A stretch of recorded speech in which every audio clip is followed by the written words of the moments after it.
A carta de Tiago é um dos livros mais pontuais e necessários para a igreja contemporânea. Tiago é comparado ao Sermão do Monte e também ao livro de Provérbios. A sabedoria teológica de Tiago, volto a repetir, é comparado aos 3 capítulos do Sermão do Monte, capítulos 5, 6 e 7 de Mateus, e Tiago é comparado ao Salomão do Novo Testamento. Tiago era pastor da igreja de Jerusalém, Tiago era irmão do Senhor e ele era o homem mais bíblico e teológico de todos os servos de Deus. E esse livro de Tiago nos traz alguns princípios práticos. O apóstolo Tiago tange os grandes temas da vida cristã de forma clara e rica. Tiago está preocupado com a prática do cristianismo. Você percebe que o apóstolo Paulo, nas suas cartas, ele desenvolve várias teses teológicas poderosas e é evidente que o apóstolo Paulo está preocupado também com a prática do cristianismo, mas o apóstolo Paulo, o que ele tem nas suas cartas é um verdadeiro tratado teológico. Mas interessante que tudo aquilo que Paulo fala em todas as suas cartas, o apóstolo Tiago fala em apenas algumas páginas. Em outras palavras, Tiago é prático, Tiago é objetivo e em poucas linhas, em poucos capítulos, ele tange todos os problemas da igreja, por tamanha e grande sabedoria. Para Tiago não basta ter um credo, professar uma fé. Tiago entende que não basta fazer uma confissão de fé, dizer que é crente, dizer que serve a Deus, dizer que ama Jesus, dizer que crê no Espírito Santo. É preciso tornar a sua vida prática baseado naquilo que você crê.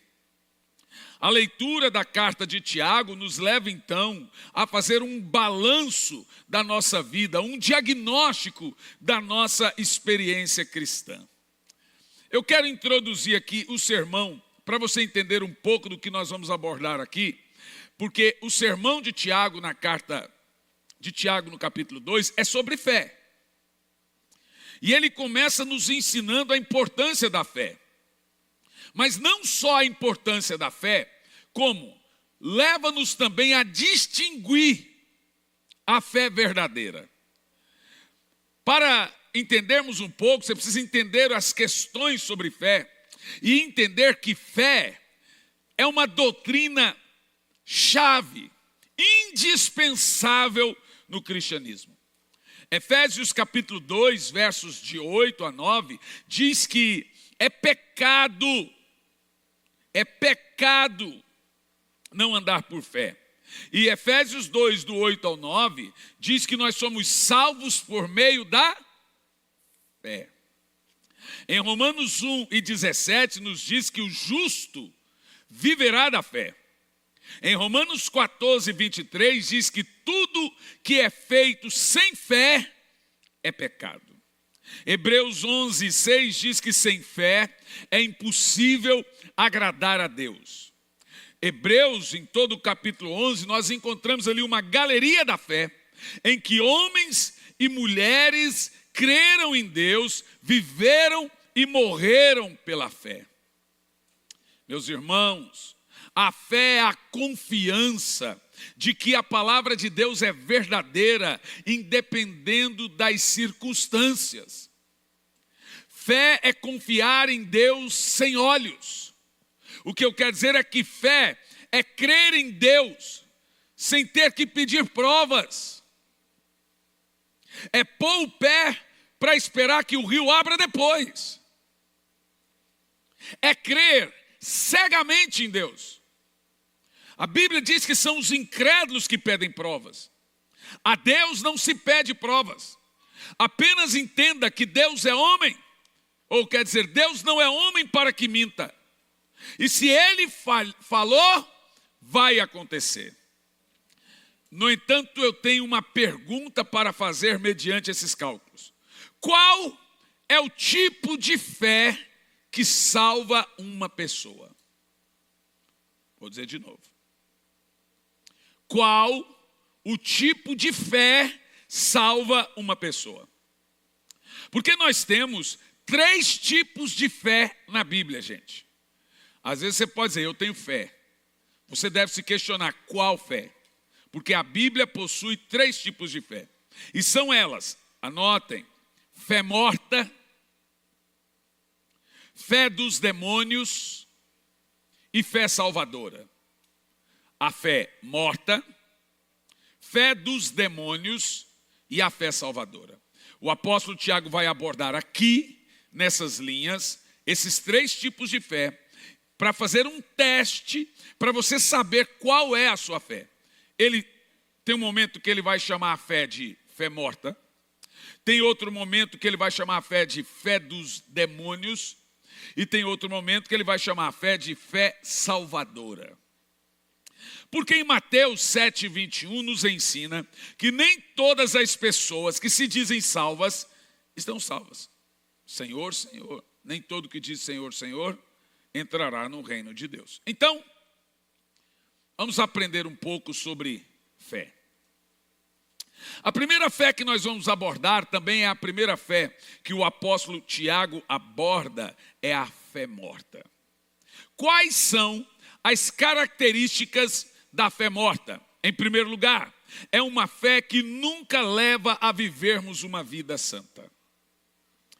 A fé morta está divorciada da prática e da santidade. Neste caso, há um abismo muito grande entre o que uma pessoa professa e o que ela vive. Ela fala com a boca, mas não sustenta com a prática e nem com o coração. No caso, ela crê na verdade, mas a verdade nunca transformou ela. Para um exemplo que eu quero te dar, é um exemplo nacional. Em 1994, a Igreja Evangélica Brasileira já possuía 10 milhões de crentes. Muito, mas muito abaixo no caso do catolicismo, né? Então nós não alcançávamos, nós alcançávamos ali talvez 2, 3% de evangélicos. Hoje são 85 milhões do último censo do final do ano passado. E nós passamos consideravelmente em números os católicos. Ou seja, o Brasil rápido. Veja, até 94 não passava disso. O que aconteceu no Brasil? É evidente que houve uma avalanche de fé. É evidente que teve muitas igrejas confessionais, ou eles chamam de neopentecostal, com apelos e campanhas, e isso foi enchendo. Porém, temos um problema endêmico aqui muito grave. E o problema é que, apesar de termos 85 milhões de crentes, que daria para eleger 2 presidentes da República, nós não conseguimos transformar esse número em mudança de nação. Nós não conseguimos fazer com que esses 85 milhões de crentes transformem a nação, que daria. Ou seja, gente, é quase a metade do Brasil. Nós temos 220 milhões de habitantes, é quase a metade dos habitantes do Brasil. Era para ter uma mudança. Por quê? Porque a maneira que foram ganhando almas, em alguns lugares, não todos, foram maneiras carnais.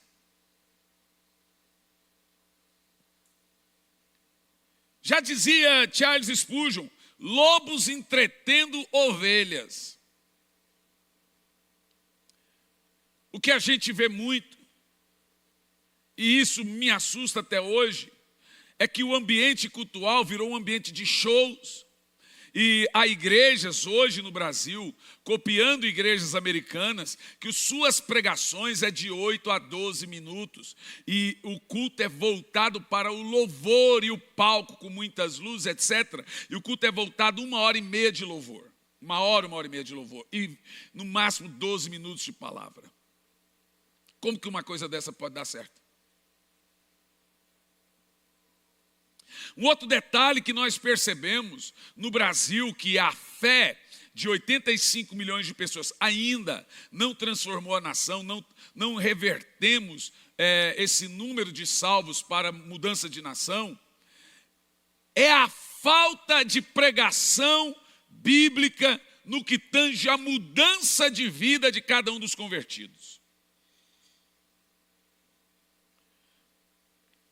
A fé morta, uma das características dela é que ela não impacta diretamente na vida da pessoa na questão de seu fruto do Espírito, arrependimento e fruto de arrependimento. Ou seja, tudo, escute bem, que não leva você a viver uma vida santa, se a sua vida de oração, se ela existir ainda, não levar você a uma vida santa, não é fé verdadeira.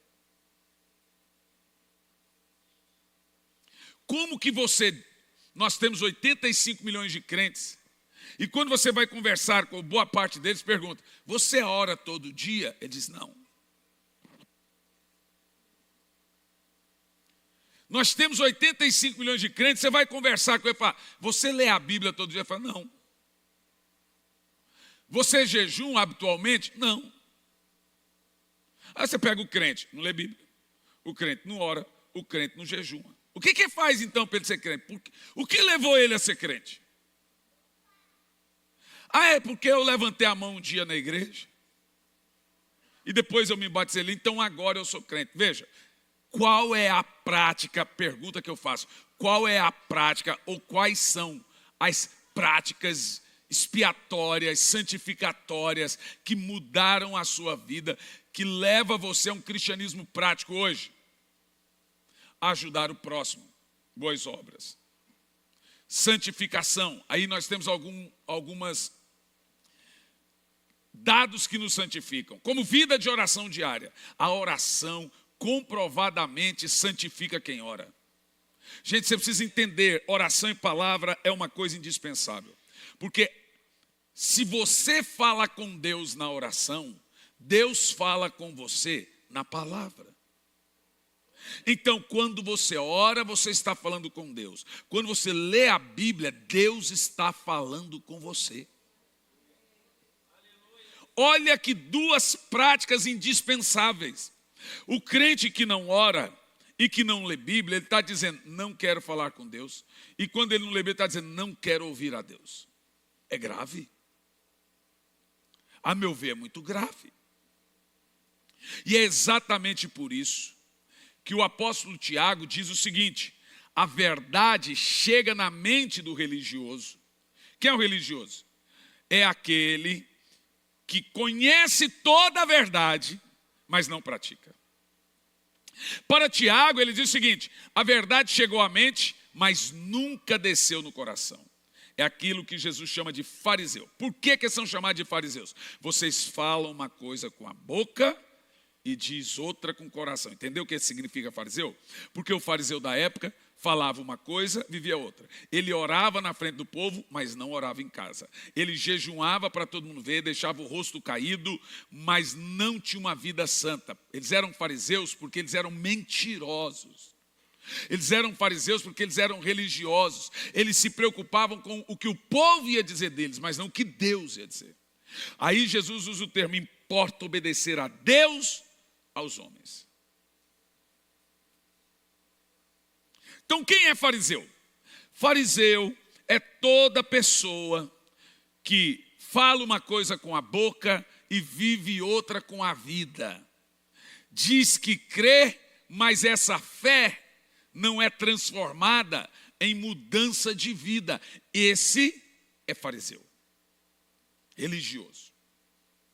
É um erro muito grande, irmãos, pensarmos que apenas dizer que crê em Jesus, professar um credo, uma confissão, isso te faz salvo ou crente em Jesus. Em primeiro lugar, você precisa entender que o apóstolo Tiago, nessas linhas, ele está confrontando dois credos religiosos. O credo do cristianismo e o credo do judaísmo. Agora é a fase que ele está confrontando o credo do cristianismo. O que é o credo do cristianismo? Em Romanos, no capítulo 10. Crer de todo o coração e confessar publicamente que Jesus é o Senhor. Perceba que o credo do cristianismo é dizer que crê em Jesus de todo o coração, de toda a sua força, de toda a sua alma, e etc. Credo do cristianismo. O credo do judaísmo é: ouve, ó Israel, o Senhor teu Deus é o único Deus. Esse é o credo de fé do judaísmo. O nosso credo é crer em Jesus de todo o coração.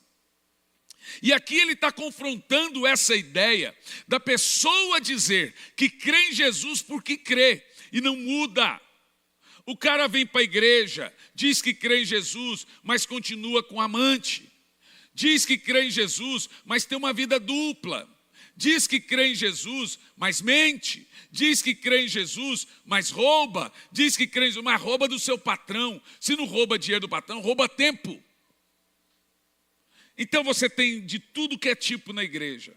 Marido que grita. Quando você está gritando e maltratando sua mulher, você está pecando contra o corpo de Cristo. A sua mulher representa o corpo de Cristo dentro da casa. Ela representa a igreja. Você precisa entender que você está batendo numa mulher que não é sua. É do Senhor. Você precisa entender que você está cometendo pecados graves. Você está ofendendo o Espírito Santo dentro da sua casa. Uma vez eu gritei com a minha esposa, um gritinho. Só um gritinho. E o Espírito Santo falou assim: nunca mais. Ela me representa aqui dentro dessa casa. Sua esposa representa o Espírito Santo dentro de casa. Você precisa entender que eu acho que uns 70% do que ela diz, chamam de instinto, é uma obra do Espírito. Não vou falar mais que 70%, não, senão daqui a pouco ela começa a mandar também na gente. É um perigo falar essas coisas. Gente, você não tem noção. Mas compreenda, irmão, que olha, a maneira como você trata a sua esposa, a maneira como você trata seus filhos, como você é no trabalho, mostra muito como você é como crente. Como você é como cristão. A birra de Tiago aqui é que Tiago enfrentava naquela época a mesma coisa que enfrentamos hoje. Os crentes são bons crentes na igreja. Na igreja um santo, em casa um satanás. São péssimos funcionários, péssimos patrões, péssimos maridos, péssimos pais. Irmão, o seu filho aceita a oração sua? O seu filho, se ele tivesse que escolher quem faria o casamento dele, ele escolheria você? O que seus filhos veem? Seus filhos são assustados com um pai truculento? Ou uma mãe fofoqueira, mexeriqueira, toda vez que senta na mesa tem uma história para contar de alguém? Uma mulher goteira. Gente, quem aguenta mulher goteira? Você sabia, eu prego isso há muitos anos, eu digo, ninguém casa com a mãe, ninguém se apaixona pela mãe, ninguém dorme com a mãe. Se você virar uma mãe para o seu marido, você perdeu o marido. Se você tratar o seu marido como se fosse dona, mãe, mandona, e as decisões são todas suas, aonde ir comer, o que comprar, aonde ir, qual lugar passar as férias, aí o marido acostuma a falar, fala com a mãe. Se você virar uma mãe para o seu marido, você perde toda a paixão que ele tinha por você, seja sexual, seja de tudo, porque ninguém apaixona pela mãe. Quando você vira aquela mulher xarope em casa, você está virando uma mãe. E trata seu marido como trata seus filhos. Você perdeu o marido. Perdeu o amante. Aqui, anota esse conselho infalível que você está tendo aqui. A gente que lida no ministério vai conversar com os casais. Não, ela é muito mandona. Eu nunca vi um marido falar assim: ai, pastor, minha esposa é tão mandona, eu amo tanto isso. Irmã, deixa eu te falar uma coisa grave. Se você atravessar a linha entre um conselho, uma sugestão ou uma ordem, você está atravessando a linha da desobediência bíblica, que é quebrar um princípio bíblico do sacerdócio dentro de casa. O marido é um sacerdote. Pastor, ele não é sacerdote ainda, você tem que orar para que seja. Quando você quebra esse princípio do sacerdócio dentro de casa,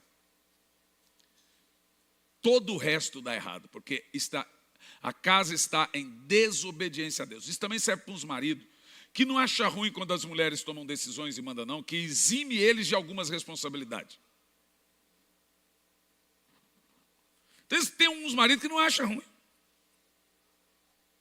Exime eles da responsabilidade de tomar decisões. Mulher também não ama, ela perde a alegria completa em homem frouxo. Em homem moleque, em homem menino, em homem que, faz você que sabe. Você que sabe, você que sabe. Por isso que muitos lares precisam ser restabelecido o quê? O sacerdócio masculino. E o que mais? O poder de santificação que tem uma mulher. Que é isso que a Bíblia nos ensina. Ela vai santificando a casa, ela vai edificando a casa, ela vai mudando a casa, ela vai transformando a casa. E o marido dando sustento, cuidando. O problema hoje, é isso que eu falo. Eu estou pregando isso aqui. Alguns vão ficar impressionados, mas não vão mudar. Porque tem gente que não muda, se acostuma. E é exatamente isso que irritava o apóstolo Tiago. Porque ele via que, irmão, é um desgaste para um pastor tão grande você passar anos pregando e o povo tendo os mesmos problemas. Os mesmos problemas. Ano após ano, o mesmo problema. Os mesmos problemas. Mas, gente, ainda nisso? Essa fé aí, não é fé. É fé morta. Entenda uma coisa. Entendimento intelectual, conhecimento intelectual, não é fé salvadora. A fé que não produz vida, que não gera transformação, é uma fé morta. Se você crê em Jesus, você precisa entender que o cristianismo, 75% é doutrina prática. Está lá no Sermão do Monte. Em 3 capítulos, 118 versículos, 53 doutrinas. 75% é de como você deve viver. 75% não é sobre teologia. É prática. Quem bebe não vai beber mais, quem mente não vai mentir mais, quem rouba não vai roubar mais, ele vai ter um arrependimento. Quem era ruim em casa vai mudar completamente. Irmãos, agora está uma onda tão grande dentro das igrejas, a gente prega por aí, eu e meu filho, e é uma época de verão. Misericórdia. Você tem que pregar olhando para o teto assim, que está forrada à frente assim, de sensualidade. É uma falta de respeito com Deus, em primeiro lugar. Uma falta de respeito com o pregador, em segundo lugar. A mulher senta aqui com a saia curta e vai trocando pernas. Assim. Uma vez, eu me irritei, mas na igreja dos outros, eu me irritei. Preciso trocar as pernas, para lá, para cá. Tirei o paletó, fui lá, desci, joguei nas pernas e falei assim, e voltei a pregar. Não perceberam ainda que é pedra de tropeço para as pessoas caírem. E sabe o que me espanta? Que hoje você falar de vestuário é um tabu tão grande que você é cancelado, você apanha as tortas e as direitas. Mas vê se pode. Vê se tem cabimento. Você não iria numa reunião do seu trabalho, numa reunião de network, reunião importante para conseguir um contrato, ou seja, você não iria vestido assim como você se veste na igreja.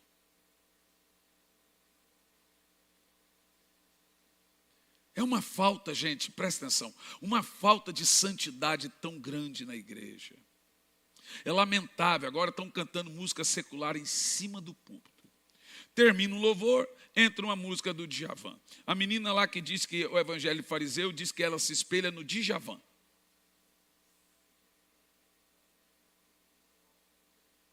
Um outro lá disse que quem mais fala com ele espiritualmente depois de Jesus é o Cazuza, pastor. Ah não, gente, além de ser ruim para chuchu, porque é ruim. Não, a igreja está nesse ponto.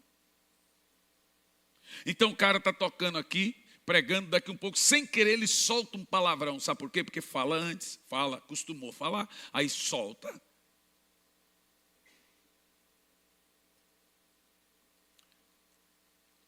Ou seja, chegou um ponto de ter um nível muito baixo de moralidade.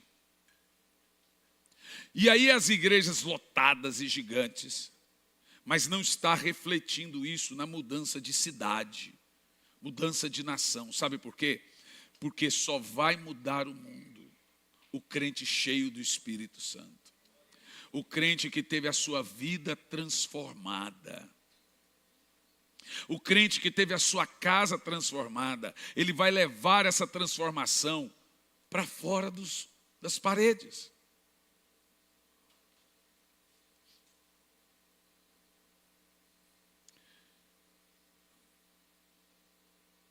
É esse tipo de pensamento que o apóstolo Tiago ataca. As igrejas estão cheias de gente que dizem uma coisa e vivem outra coisa. Qual é o nome disso? Fé morta. Qual o efeito que tem essa fé? Nada. Em segundo lugar, a fé morta é uma fé meramente intelectual. Neste ponto, Tiago fala no verso 14 de Tiago 2, que a pessoa consente com a verdade, mas não é transformada pela verdade.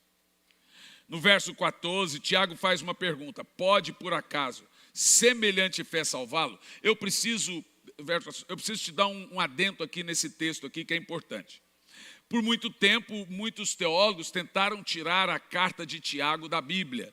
Martim Lutero lutou em todas as instâncias possíveis para tentar tirar a carta de Tiago da Bíblia. Por quê? Por causa desse texto, que ele diz assim: ó, de que adianta, irmão, alguém dizer que tem fé sem obras? Acaso essa fé poderá salvá-lo? Eles estão dizendo aqui que Tiago está pregando uma justificação por obras. E eles estão dizendo que Tiago e o apóstolo Paulo estão degladiando na teologia, porque Paulo defende a salvação somente por meio da fé. E aqui no caso, segundo o que alguns falam, é que o apóstolo Tiago está defendendo aqui a salvação por meio de obras e fé, mas não é verdade. Vou te explicar. Preste muita atenção no que eu vou te dizer. O contratexto, ou o texto anterior, ele vai falar da ajuda aos pobres. O irmão passar necessidade, o irmão não ter o que comer, e ele disser: estou com fome, e você disser: vou orar por você. Olha só, Tiago não está atacando justificação pela fé. Ele está atacando a imbecilidade de um camarada que olha para alguém e fala assim: você está com fome? Vou orar por você. Aí Tiago diz: que adianta isso, orar para um cara que está com fome? Tiago era muito prático, e ali ele está na prática. O camarada está com fome, com frio, com sede. O que você tem que fazer por ele? Dar comida. Mas o que os crentes faziam?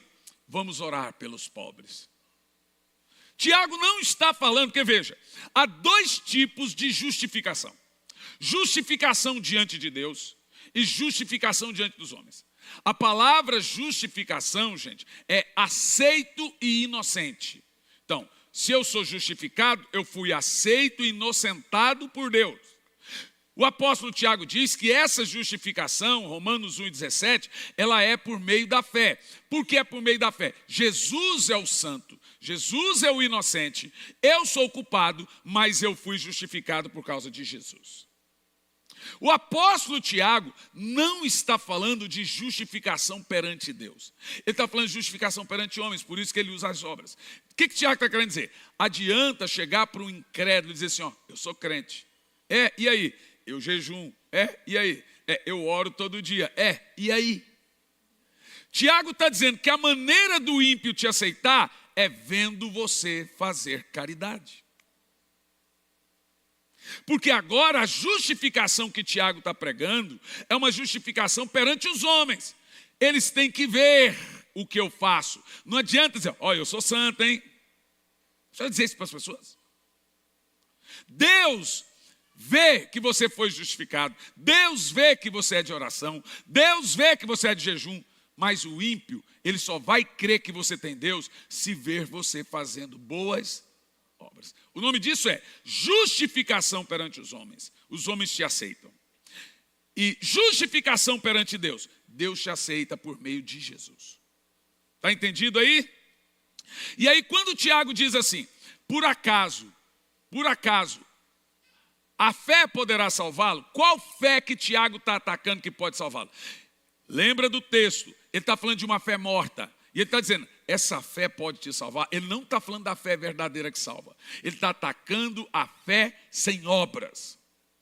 A fé morta. Então veja, não há um contraponto aqui entre Tiago e Paulo. Paulo fala de justificação pela fé, Tiago fala de justificação pelas obras. Paulo fala de justificação perante Deus, Tiago fala de justificação perante os homens.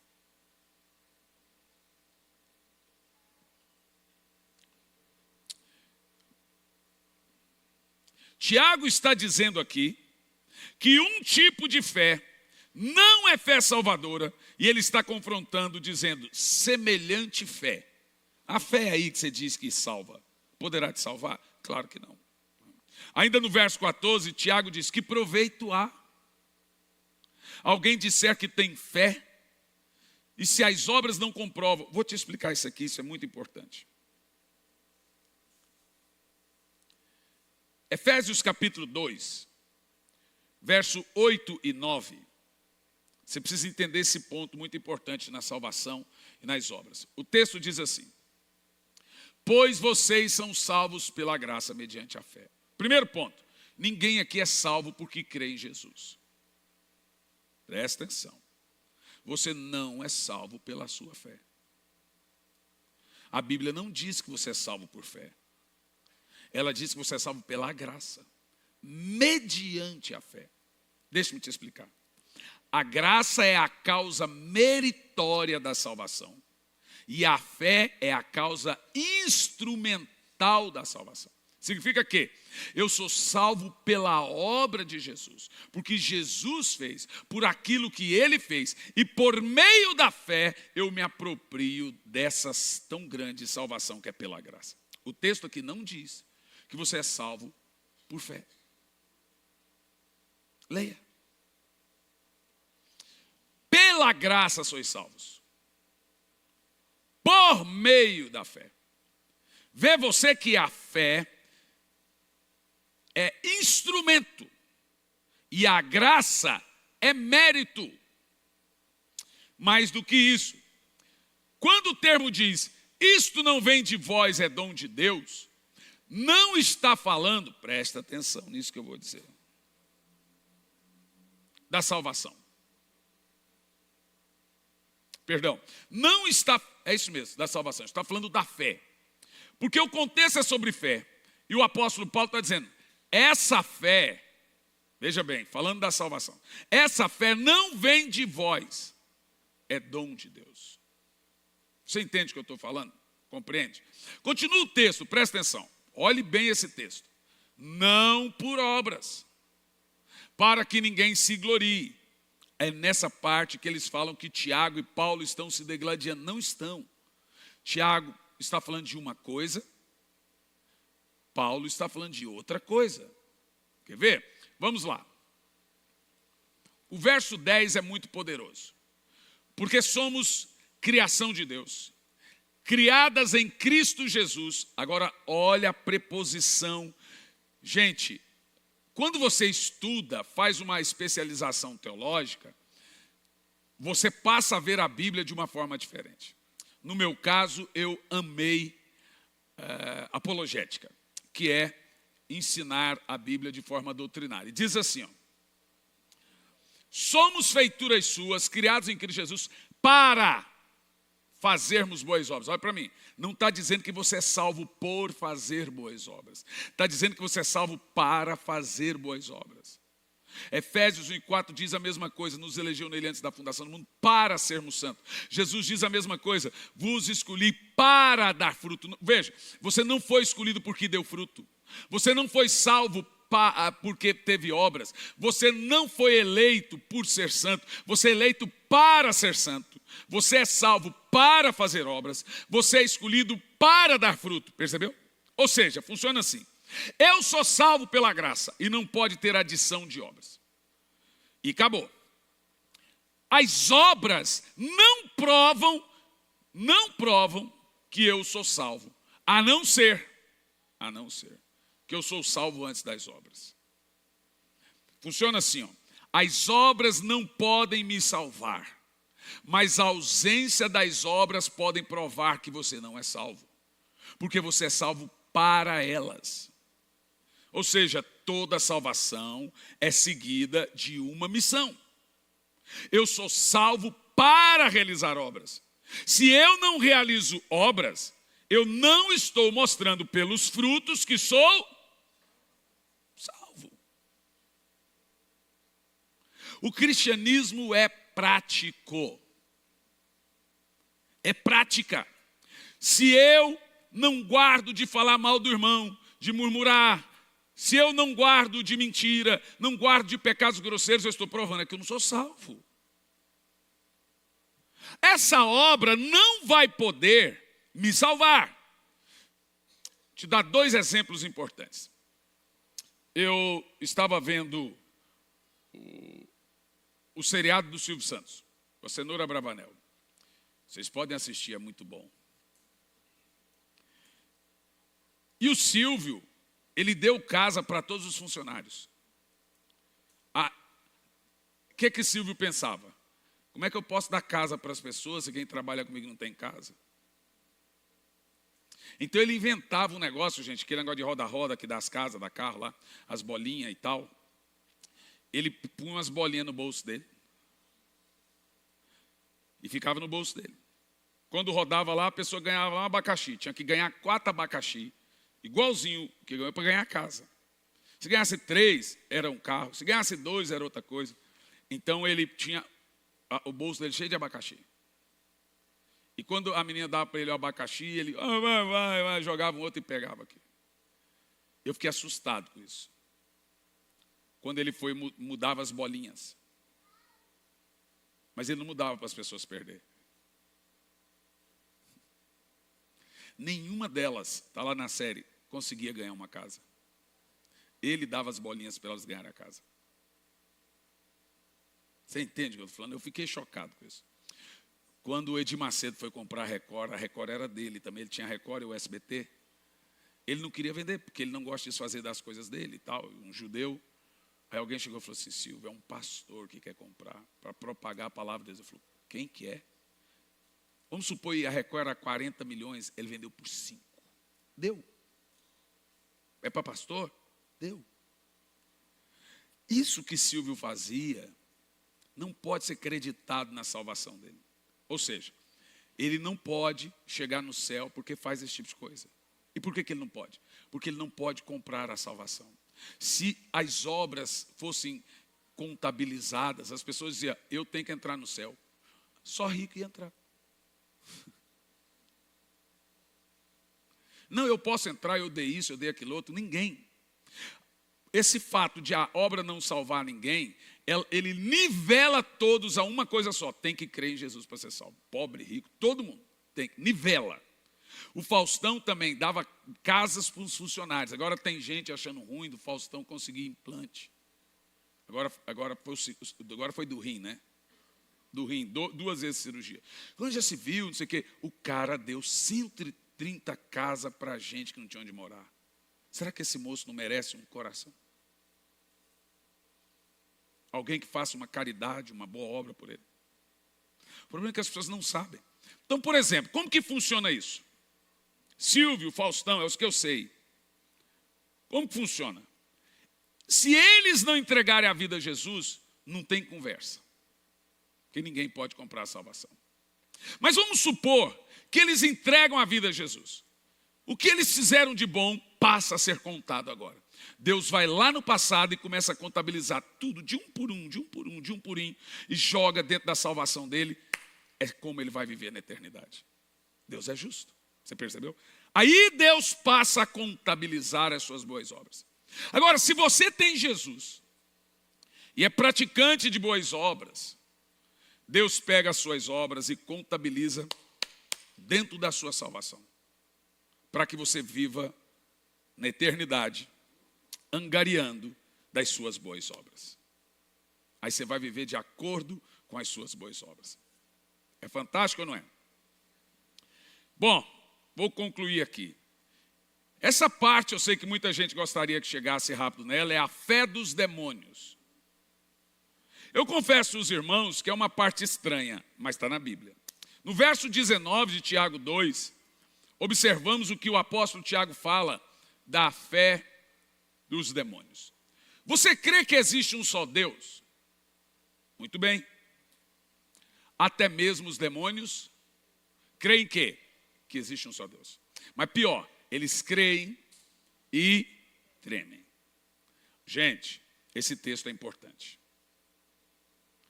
Porque depois de Tiago atacar a prática de fé dos cristãos, quer dizer que crê em Jesus, ele agora ataca a prática de fé dos judeus.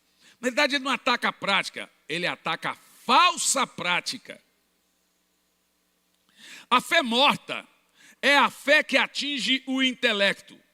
Porém, a fé dos demônios atinge o intelecto e as emoções. É fato aqui que os demônios têm um estágio avançado de fé, superior ao nosso, superior ao de muitos crentes. A fé dos demônios, gente, mencionada aqui por Tiago, não é uma fé meramente intelectual do tipo eu creio em Jesus. É uma fé intelectual e emocional, porque está ali a palavra tremem. Tiago diz que os demônios creem e tremem. Portanto, crer e tremer não é também uma experiência salvadora. Por que você é crente? Eu sou crente porque eu creio em Deus. O que mais? Porque eu me emociono tanto com os cânticos. Porque eu me emociono tanto com as pregações. Porque eu amo ir na igreja. Gente, quem foi o pastor de Lúcifer? Responda bem alto. E a igreja? O céu. Quem foi o pastor de Adão? Deus. E a igreja? O Éden. Quem foi o pastor de Judas? O pastor de Lúcifer era Deus. E mesmo assim, no lugar mais perfeito do mundo, o camarada dividiu a igreja e levou consigo a terça parte dos anjos. Estão entendendo o que eu estou falando? O pastor de Adão foi Deus, morava num jardim santo, e mesmo assim, ele caiu e trouxe pecado a toda a sua raça. O pastor de Judas era Jesus.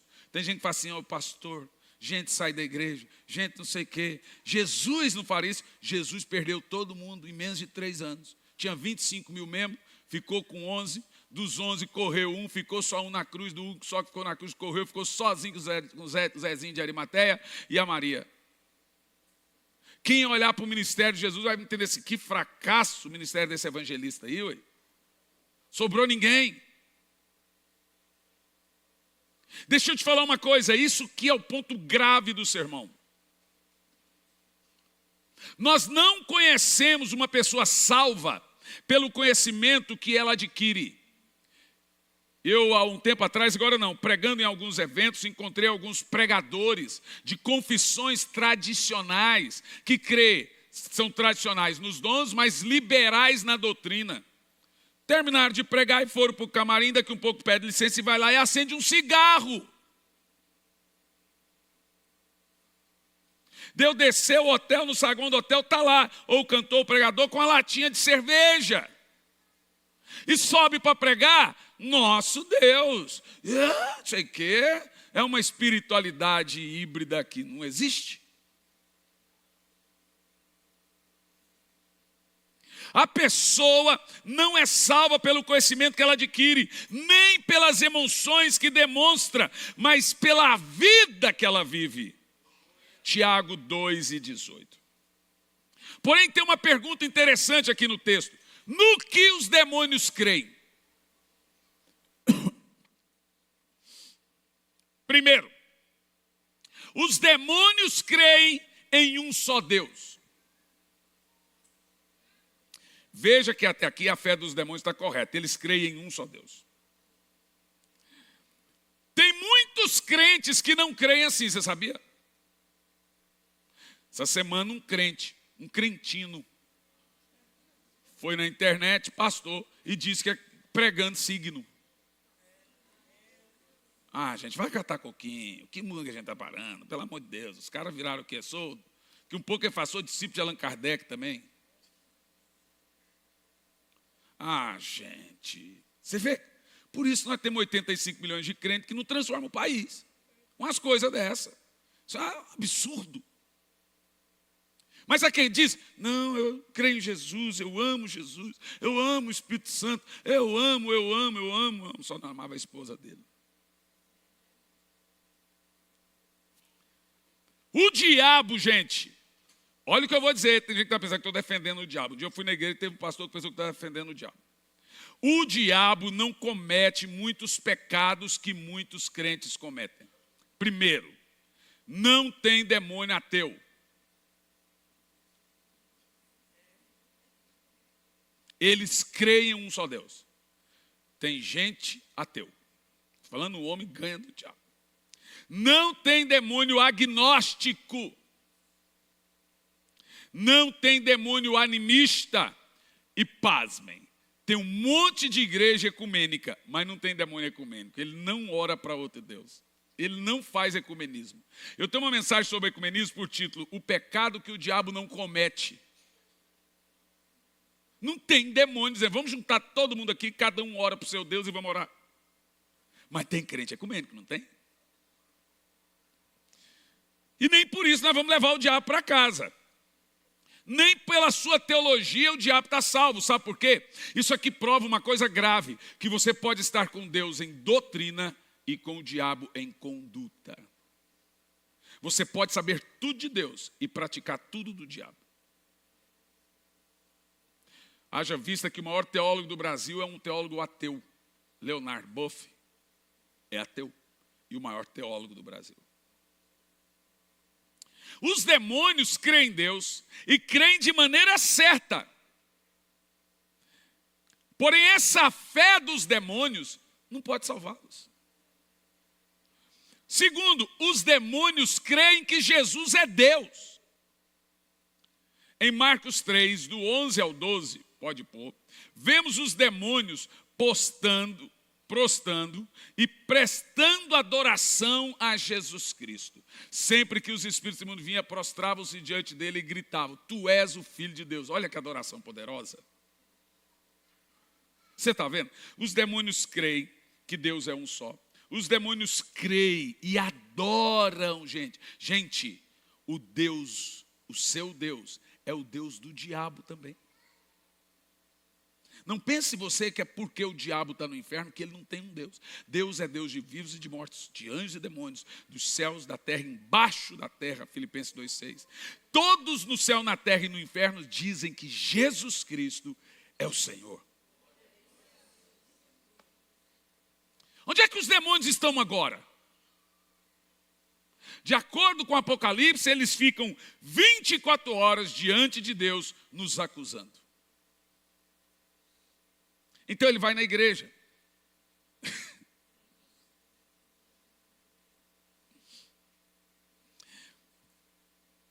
Terceiro, os demônios creem na existência do inferno. Em Lucas 8:31, nós vemos os demônios sabendo que o inferno foi feito para o diabo e seus anjos.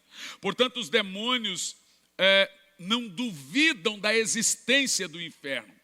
Essa palavra abismo ali é a palavra para inferno, onde eles foram lançados em Isaías 14, versículo 12, também em Gênesis, no capítulo 2. É o abismo onde saem os demônios, né?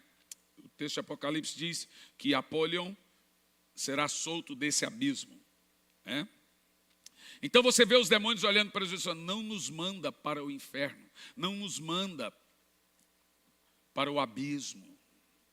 Você sabia que tem um monte de crente que não acredita mais na existência de inferno?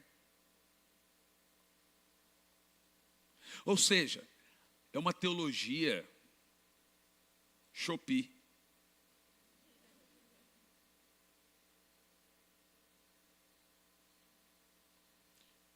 Tipo assim, você olha assim, ó, as coisas chinesas, você olha assim, que lindo, que maravilhoso. Com um mês você tem que parar para ver se era maravilhoso. Ué. Diferente dos japoneses, né? Os demônios têm uma teologia perfeita, crê que Jesus é Deus, crê na existência do céu, crê na existência do inferno, crê que Deus só tem um, só existe um, mas eles estão perdidos eternamente. Isso nos indica duas coisas. Uma fé meramente intelectual, no caso dos cristãos, nos colocam, uma fé meramente intelectual, nos colocam piores do que os demônios. E uma fé intelectual e emocional apenas nos colocam no patamar de um demônio. Então, qual é a fé verdadeira? Pastor, até agora eu ouvi um negócio aí, eu não sei nem qual é a minha fé mais, agora está feio o negócio. Como é que eu posso saber se minha fé é boa, se minha fé não é boa? Fé salvadora. Teologicamente falando, a fé salvadora ela é acentuada por 3 palavras. Gente, agora preste muita atenção. Para você saber se sua fé é verdadeira, você tem que tentar entender essas 3 palavras aqui, ó, que eu vou falar. Essas 3 palavras compõem aquilo que nós chamamos de fé verdadeira. Primeira palavra, notia. Notia significa conteúdo. Está dentro da palavra fé. Ascensus. Ascensus significa concordância. Terceira palavra, fidúcia. Fidúcia significa confiança. A palavra fidúcia é onde veio fé, né? Onde você recebe a palavra fé. Então, a verdadeira fé inclui 3 palavras. Olhe lá, intelecto, emoção e prática. Intelecto, emoção e prática. Vamos lá. Intelecto, emoção e prática. Isso significa que o conteúdo da fé é a verdade de Deus. Esse é o conteúdo.